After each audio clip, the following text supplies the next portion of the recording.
Pernahkah Anda membayangkan di sepertiga malam atau di rakaat terakhir sholat Anda, ada satu momen di mana jarak antara Anda dan Allah begitu dekat, tanpa penghalang sama sekali.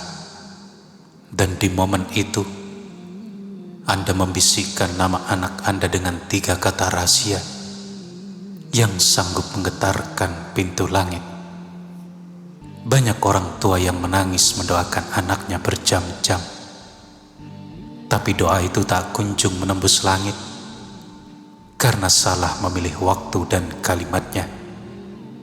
Padahal para ulama menyimpulkan ada 3 kata kunci sederhana yang dibaca saat sujud terakhir yang menjadi jalur cepat menembus takdir anak kita.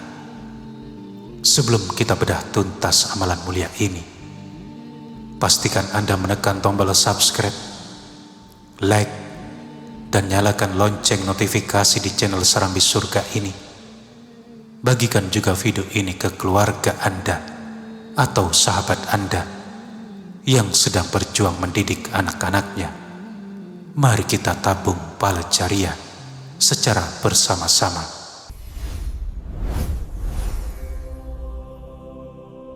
Assalamualaikum warahmatullahi wabarakatuh. Sahabat Serambi Surga yang dirahmati Allah, puji dan syukur marilah kita panjatkan kehadirat Allah Tabaraka wa Ta'ala, Rabb pencipta alam semesta, yang masih mengizinkan jantung kita berdetak, napas kita masih mengalir, dan memberikan kita hidayah untuk terus memperbaiki diri dan keluarga kita. Sholawat beriring salam tak lupa kita curahkan kepada junjungan Nabi Agung kita, Nabi Muhammad sallallahu alaihi wasallam. Mari kita bersama-sama membaca sholawat. Allahumma sholli ala Sayyidina Muhammad wa ala ali Sayyidina Muhammad. Semoga kelak di yaumil akhir kita dan anak-anak kita dan seluruh keturunan kita diakui sebagai umatnya dan mendapatkan syafaatnya. Amin. Amin ya Rabbal Alamin. Sahabatku, menjadi orang tua di zaman sekarang ini sungguh tidaklah mudah. Tantangan zaman begitu deras, fitnah gawai, lingkungan yang bebas, hingga godaan moral yang luput dari pengawasan kita. Seringkali kita merasa lelah, merasa gagal, atau cemas memikirkan masa depan buah hati kita. Namun ingatlah, senjata terkuat seorang muslim, terutama seorang ibu dan ayah, bukanlah harta yang berlimpah, bukan pula sekolah yang termahal. Senjata terkuat kita adalah doa. Sahabat Serambi Surga, mengapa mendoakan anak di saat sujud terakhir memiliki kekuatan yang sangat luar biasa? Mari kita lihat penjelasannya dari Rasulullah Sallallahu Alaihi Wasallam dan para pakar keislaman. Yang pertama, keutamaan waktu sujud. Rasulullah Sallallahu Alaihi Wasallam bersabda dalam sebuah hadis sahih riwayat Imam Muslim berikut ini: aqrabu ma yakunul abdu mir rabbih wa huwa sajidun fa akatsiru du'a. Keadaan paling dekat antara seorang hamba dengan Rabb-nya adalah ketika ia sedang sujud, maka perbanyaklah berdoa di dalamnya. Hadis riwayat Muslim. Bayangkan sahabatku, saat kepala yang kita agungkan ini menempel di tanah, saat itu pula derajat kita berada di titik paling dekat dengan Sang Pencipta, berbisik di bumi, namun gemanya terdengar sampai ke arsy. Kemudian yang kedua adalah keajaiban doa orang tua. Rasulullah Shallallahu Alaihi Wasallam juga menegaskan dalam riwayat Imam Tirmizi berikut ini, ada 3 doa yang tidak diragukan lagi terkabulnya. Doa orang yang terdolimi, doa orang yang sedang dalam perjalanan atau musafir, dan doa orang tua untuk anaknya. Kemudian yang ketiga adalah penjelasan para masyayikh dan para ulama. Syekh Sulaiman Al-Ruhaili dan beberapa ulama kontemporer mengingatkan bahwa sujud terakhir dalam sholat, baik sholat fardu maupun sholat sunnah, seperti tahajud dan duha, adalah tempat terbaik untuk menumpahkan segala hajat. Al-Hafidz Ibnu Hajar Al-Asqalani juga menjelaskan bahwa memperlama sujud terakhir untuk memperbanyak doa adalah amalan yang sangat dicintai oleh para salafus soleh. Para ulama mengajarkan ketika mendoakan anak di dalam sujud sholat, khususnya jika menggunakan bahasa selain Arab, cukup dibaca di dalam hati agar tidak membatalkan sholat menurut kesepakatan dari mayoritas mazhab, seperti mazhab Syafi'i, atau membaca lafaz doa ma'tsur dari Al-Quran secara lisan jika menguasai bahasa Arab. Sahabat serambi surga, lalu apakah 3 kata rahasia yang dimaksud agar doa kita untuk anak-anak kita cepat dikabulkan? 3 kata ini merangkum 3 pilar utama kehidupan seorang anak. Yang pertama adalah hidayah atau agama. Yang kedua adalah kesalehan atau akhlak atau perilaku. Dan yang ketiga adalah keselamatan atau keberkahan dunia akhirat. Mari kita bedah satu persatu. Kata pertama, Rabbighfirli, atau pembuka istighfar atau pengakuan dosa. Mengapa kita harus memulai dengan memohon ampunan untuk diri kita sendiri dulu? Banyak orang tua fokus meminta anak jadi penurut, tapi lupa bahwa boleh jadi tersumbatnya hidayah pada anak adalah akibat dosa orang tuanya sendiri. Syekh Fudail bin Iyad pernah berkata, sungguh ketika aku bermaksiat kepada Allah, aku melihat pengaruh buruknya pada perilaku istriku, anakku, bahkan hewan tungganganku. Jadi kata kunci pertama saat sujud terakhir adalah penyertaan penyesalan diri dan permohonan rahmat. Kata kedua yaitu ahdi atau aslih atau petunjuk dan perbaikan. Kata kunci kedua adalah permohonan perbaikan atau islah dan hidayah. Jangan hanya meminta anak cerdas secara akademik atau sukses secara finansial. Mintalah agar Allah memperbaiki hatinya. Aslih li fi dzurriyyati. Jika hatinya diperbaiki Allah, maka adabnya, kepintarannya, dan baktinya akan mengikuti secara otomatis. Kata ketiga adalah barik atau keberkahan. Kata kunci ketiga adalah keberkahan. Apa gunanya anak sukses jadi pejabat ataupun pengusaha kaya jika hidupnya tidak berkah? Tanpa berkah, harta anak justru bisa menyeret orang tuanya ke dalam neraka. Dengan kata barik atau berkahi, kita meminta agar ilmu, umur, rizki, dan hidup anak kita senantiasa dipenuhi dengan kebaikan yang berlimpah. Ketika Anda mencapai sujud terakhir dalam sholat, setelah membaca bacaan sujud biasa 3 kali, Subhana Rabbiyal A'la, yang pertama, jika menggunakan bahasa Arab atau diucapkan lisan atau hati, membaca doa Al-Quran, tepatnya pada surah Al-Ahqaf ayat 15 yang bunyinya adalah sebagai berikut. Rabbi auji'ni an ashkura ni'mataka, sebutkan nama anak Anda, wa aslihli fi dzurriyyati.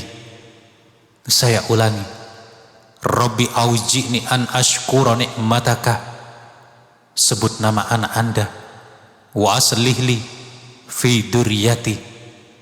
Kemudian yang kedua, Jika menggunakan bahasa Indonesia, wajib di dalam hati tanpa menggerakkan lidah ataupun bibir kita.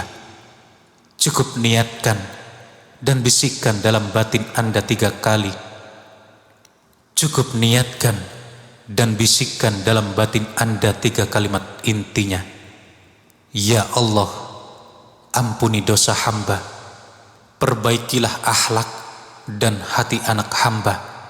Sebut nama anak Anda dan berkahilah hidupnya. Saya ulangi. Ya Allah, ampuni dosa hamba, perbaikilah akhlak dan hati anak hamba. Sebut nama anak Anda dan berkahilah hidupnya.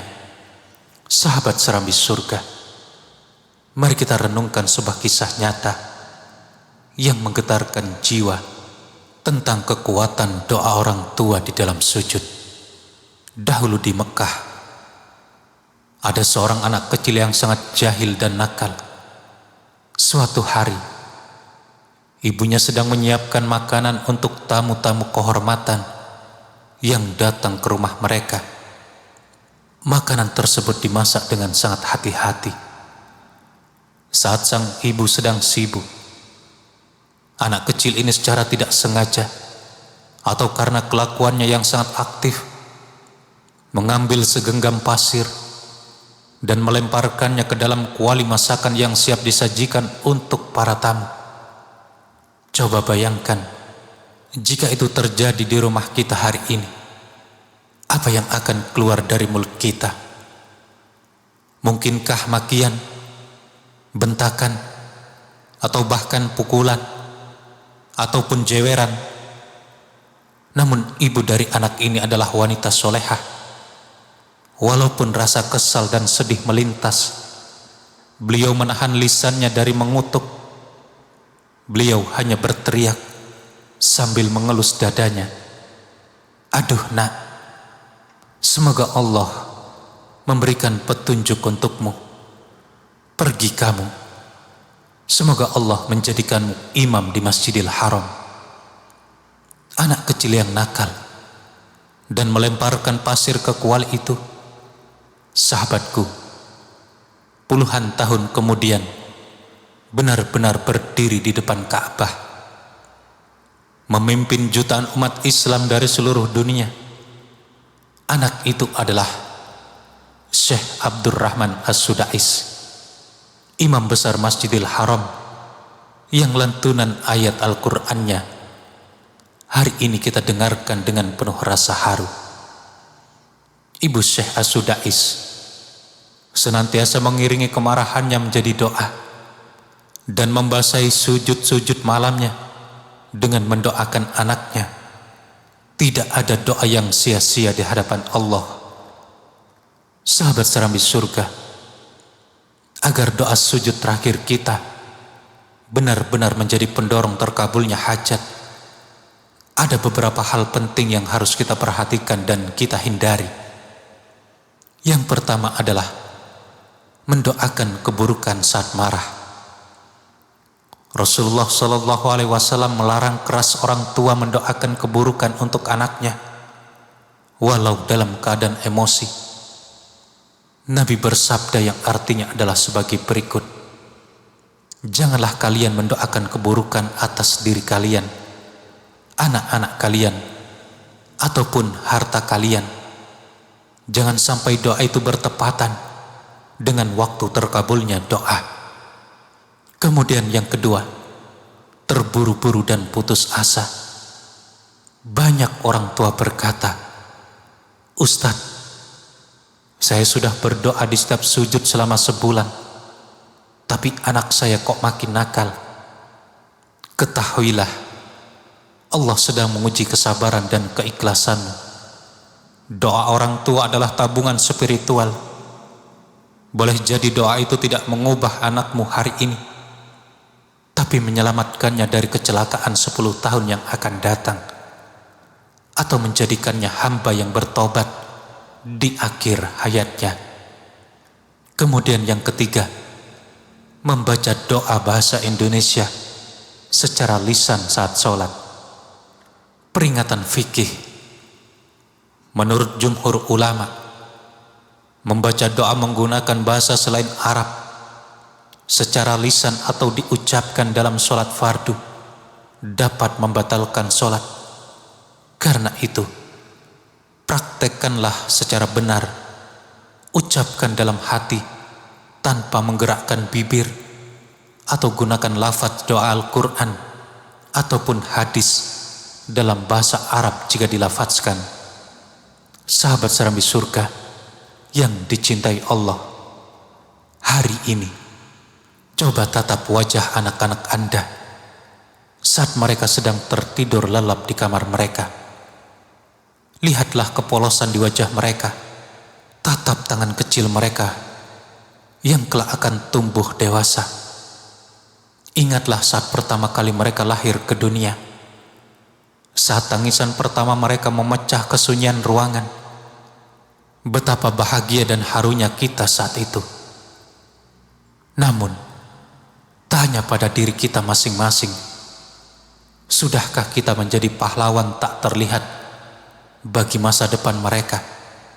Boleh jadi anak kita sering membantah, sulit diatur, atau kecanduan hal-hal negatif. Tapi sebelum kita menyalahkan mereka, tanyakan pada hati nurani kita, berapa kali kita menangisi dosa-dosa anak kita di sujud terakhir sholat malam kita?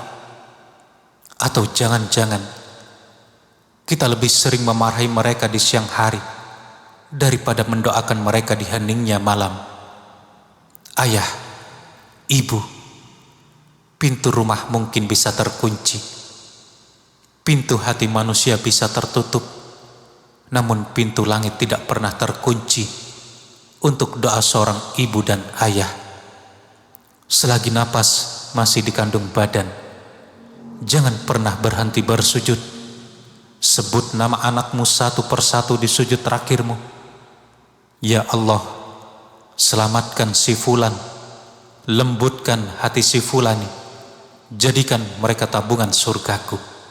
Sebab kelak, ketika kita sudah membeku di dalam kubur yang gelap dan sempit, bukan harta kita yang menolong, tetapi doa dari anak-anak soleh yang dulu selalu. Tapi dari doa anak-anak soleh yang dulu selalu kita perjuangkan di setiap sujud-sujud terakhir solat kita. Mari kita angkat kedua tangan kita, atau cukup aminkan dalam hati dengan penuh khusyuan. Alhamdulillahirabbil alamin. Allahumma sholli ala Sayyidina Muhammad wa ala ali Sayyidina Muhammad. Ya Allah, Ya Rahman, Ya Rahim, ampunilah dosa-dosa kami, dosa kedua orang tua kami, dan dosa anak-anak kami. Ya Allah, Rabb yang maha lembut, kami titipkan anak-anak kami di dalam genggaman kasih sayang-Mu. Lindungilah mereka dari jahatnya fitnah akhir zaman. Jagalah pandangan mereka, jagalah pergaulan mereka, dan hiasilah hati mereka dengan keimanan. Ya Allah, jadikanlah anak-anak kami penyejuk mata bagi kami, qurrata a'yun. Jadikanlah mereka anak-anak yang soleh dan solehah, yang berbakti kepada orang tua, yang mendirikan sholat, dan yang kelak menggandeng tangan kami menuju surga. Rabbana hablana min azwajina wa dzurriyyatina qurrata a'yunin waj'alna lil muttaqina imama. Rabbi ij'alni muqimas sholati wa min dzurriyyati Rabbana wa taqabbal du'a. Subhana rabbika rabbil izzati amma yasifun wa salamun alal mursalin walhamdulillahi rabbil alamin. Amin. Amin ya rabbal alamin. Masya Allah, tabarakallah. Terima kasih sahabat serambi surga telah menyimak kajian ini hingga tuntas. Jika Anda merasa video ini menyentuh hati dan bermanfaat, tulis di kolom komentar nama anak-anak Anda beserta doa singkat Anda. Mari kita saling mengaminkan doa sesama jamaah di kolom komentar, agar semakin banyak malaikat yang mengaminkan doa-doa kita. Jangan lupa untuk klik tombol like, ikuti channel ini dengan subscribe, dan bagikan atau share video ini ke grup WhatsApp keluarga ataupun sahabat-sahabat Anda. Satu kebaikan yang disebarkan bisa menjadi ladang pahala tanpa putus bagi kita. Sampai jumpa di video kajian Serambi Surga berikutnya. Wassalamualaikum warahmatullahi wabarakatuh.